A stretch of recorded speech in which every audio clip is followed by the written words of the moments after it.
السلام عليكم ورحمة الله وبركاته. ازي حضراتكم عاملين ايه؟ النهاردة جايبة حلقة مختلفة.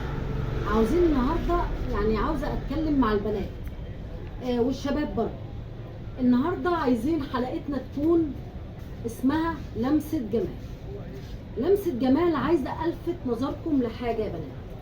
في دلوقتي حضرتك لما بتروحي تشتري فضة، في عندي فضة حقيقي وفي فضة مزيفة. طيب هنعرفها ازاي يا استاذة سهام؟ هاجي اقول لحضرتك دلوقتي احنا عندنا في السوق ما بتتعرفش غير اللي هو اساسه شغال فضة. بمعنى ايه؟ بمعنى ان انا بيجيني عندي دلوقتي في المحل حد يقول لي لو سمحتي انا عايز ابيع الخاتم ده. الخاتم ده فضة وانا عايز ابيعه. جايبهولي ابيض لون الفضة، جايبهولي 925 مختوم عليه 925. انا اشوفه خلاص اوكي، هو كده فضة قدامي اهو. لكن لما بروح للناس اساسيات الفضة يقول لي لا هو مختوم ختم مزيف. الختم يا جماعة مزيف، ختم مش فضة.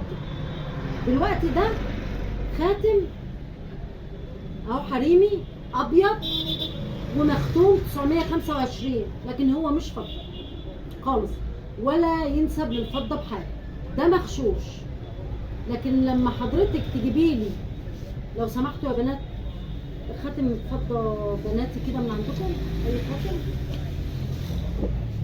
ماشي، حضروا لي اي خاتم.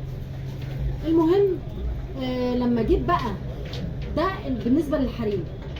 لما باجي للرجالي مش اي نوع ابيض هو بالنسبه لي فضه، لا مش اي نوع ابيض يا جماعه بالنسبه، حتى لو مختوم هو مش فضه برضه. لازم نتاكد من موضوع الختم لان فيه غش كتير. شكرا. دوت هذا الخاتم البناتي الفضه، ده الخاتم ابيض وفيه فص، وده خاتم ابيض وفيه فص، مفيش اي اختلاف بينهم. ده مختوم 925 وده مختوم 925، لكن ده مزيف وده 925 ايطالي فضة اصلي. يا ريت يا بنات. وعلى فكرة الفضة ما تشتريهاش يا حبيبتي من اي مكان عشوائي، لا الفضة بالذات تشتريها من محل معروف، من محل ليه اسم، لان مفيش محل ليه اسم هيغش حضرتك ابدا. لكن لو في الشارع او في الاسواق او كده لا، الفضه بالذات حذري انك تشتريها من اي مكان عشوائي.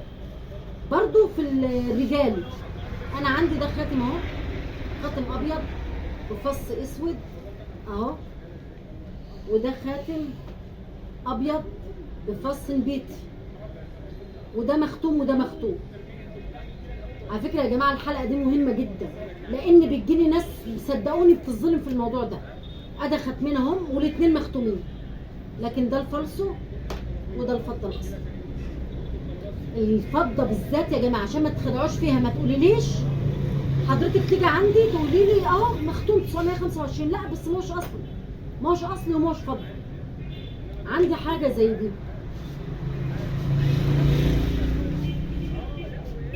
ده انسيال فضه، هو ما شاء الله بسم الله ما شاء الله يعني شكله بيقول لك انا فضه تمام. بيديني حاجات بيضه مش فضه، والوان بالشكل ده، وممكن يجي شكله بالظبط وما يبقاش فضه. ده فضه، دي فضه اصلا.